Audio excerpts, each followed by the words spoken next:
Miami at the second Super Bowl, I could see that the game was catching on. Thousands of fans arrived 4 hours early to greet the team buses. Oakland's Ben Davison looked really menacing, but I didn't believe the Raiders had a prayer against Lombardi and the Packers. Giants want you, Ben. Neither did anyone else in the NFL. Well, the second game was Oakland and Green Bay. It was rumored to be Lombardi's last game as coach, which of course it did turn out to be the Packers coach. We sold out the game, but in the ticket business, we would call it a soft sell. That every ticket was distributed, and I'm not sure that everyone was sold at full ticket price. And we're not talking about scalping, because no one was interested in paying scalpers prices back in those days for the Pro Football Championship.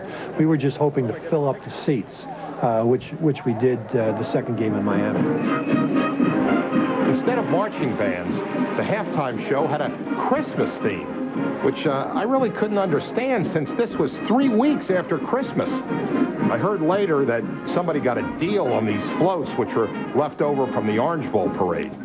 Pete Rozelle, who was from Southern California, was an LA guy. One of his friends was a guy named Tommy Walker, who was in the entertainment business like everyone out in Los Angeles.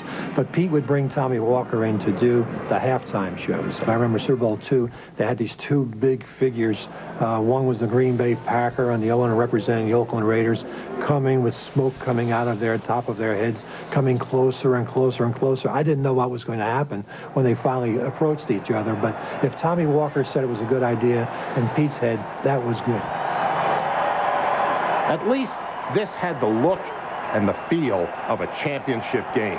And the neutral site even worked. Now, you're the home team, you're the visiting team. The weather was great, and the stands were full. Let it hit the ground. All right, head. Heads. We were getting caught up in the drama of the established league versus the upstart league. So we added 5 more cameras.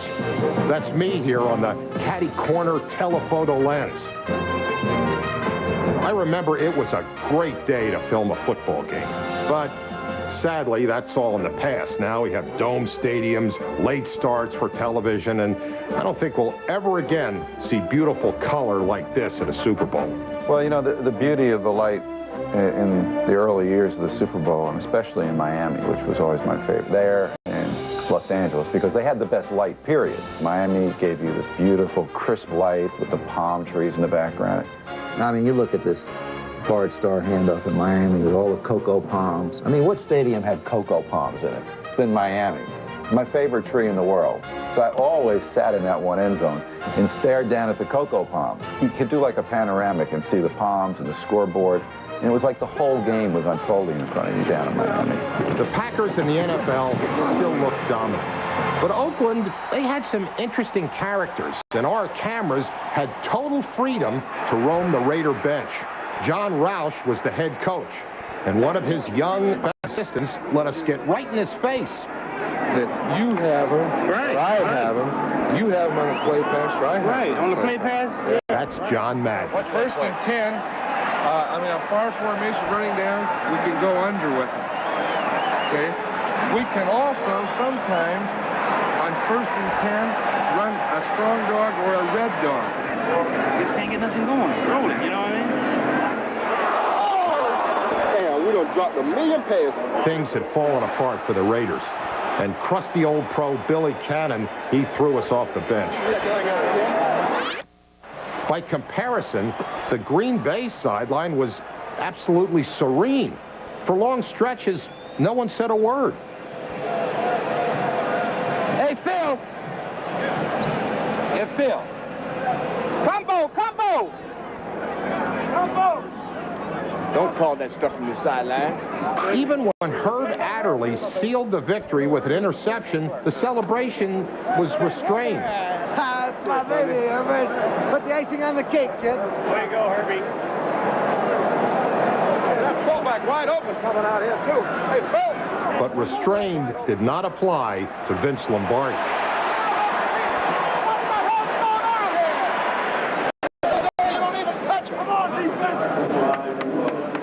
You know, I always remember Lombardi as a guy that, when I stood near him on the sidelines, I was terrified of him. he had a presence. You know, there's like certain football players you're around that are frightening.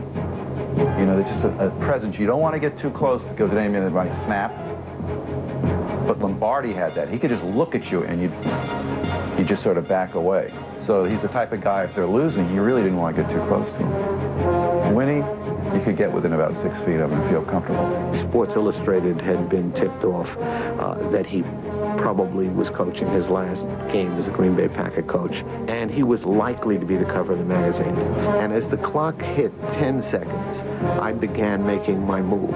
And when the clock got down to nothing, to 0, I was 4 feet in front of Lombardi. I wasn't giving any ground. I was a pretty good lineman when it came to that sort of thing. And it is certainly the most memorable Super Bowl picture I've ever taken. I was in the hallway outside the Packer locker room after the game. I was picking up some film gear, and I was getting ready to leave.